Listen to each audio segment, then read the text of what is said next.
I am Bird Bonner, and I play Charlie. David Rainier.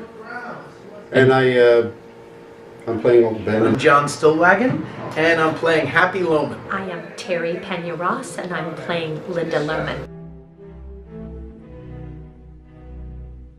I think going back to the text and what the author has said about Linda, her reactions to her husband, to her boys, to her whole way of life, he gives you a lot of good informational text.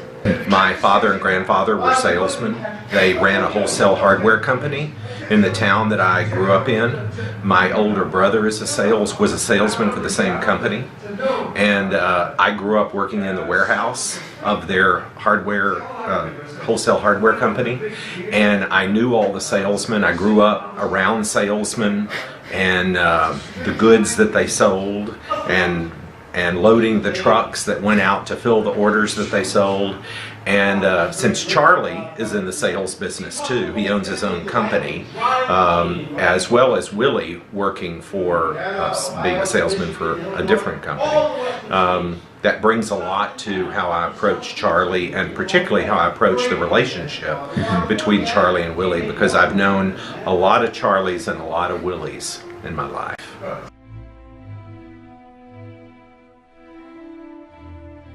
Well, the character is both actual and spiritual. He's both inside Willie's head, and he's also in time and space. So there's a rhetorical element to the character. His diction is not contemporary like the rest of the people are.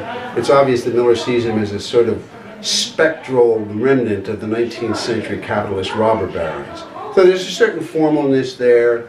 There's a certain rigidity there, there's a certain kind of urgency there.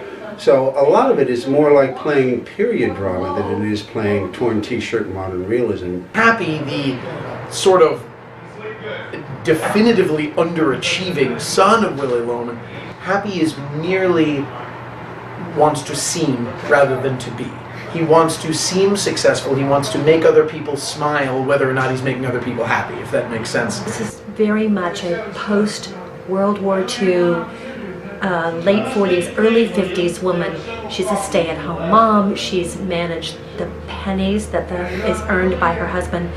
I think the thing that has resonated with me is her commitment to Willie and to his well-being and to their way of life together as a family unit.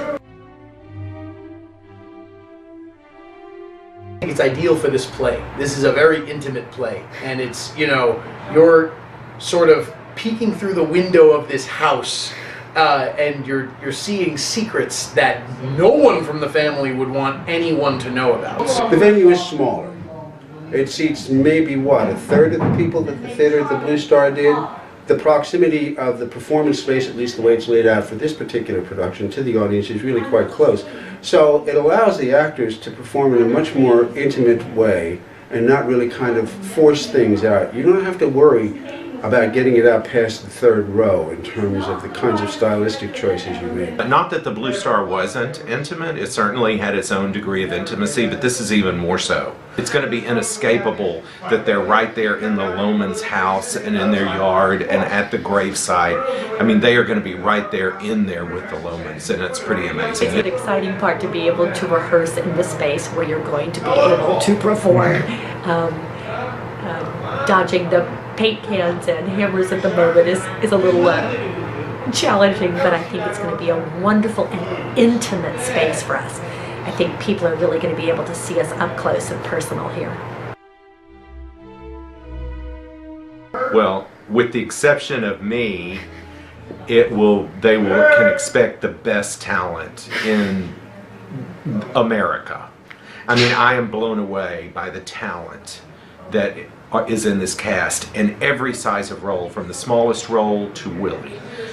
Just amazing talent. I think the thing that would strike me is the family relationship, the love that's there, and yet the difficulties with that love and all that entails of being a family unit, the goods and bads of it. This play is, of course, a classic in the American theater, but it's also a play whose time has come again. when it was originally done in the late 40s, it had to do with the death of the salesman, and it had to do with the death of the road and sewing on the road as the whole kind of economy has changed. What happens now, and we haven't really talked about this, at least I haven't, but I just see it in terms of the choices that my colleagues in the cast are making. What this is about now is about the 1% and the 99%. What this is about now is the takers and makers. What this is about now is about those people who never missed a week's work, who never missed a week's pay, that somehow or another are over 55 and can't work anymore because there are no jobs out there for them. And they're within a couple of years of finishing paying off their mortgage, and they may not make it. What this is about is the current contemporary American economic malaise in a way this play has never been about what's going on out on the street before. It's a constant learning experience. One thing that has been really satisfying about working with Terry and Alan and Jim is that no one's ever 100% satisfied until opening night. You know, I feel like the work we're doing now is great, but it's going to keep getting better. They're going to keep going deeper. No one's going to say, all right, freeze dry that and give you that opening night. Nope. We keep learning. We keep diving deeper. It's what's great about the play. It's what's great about Jim. It's what's great about Classic. So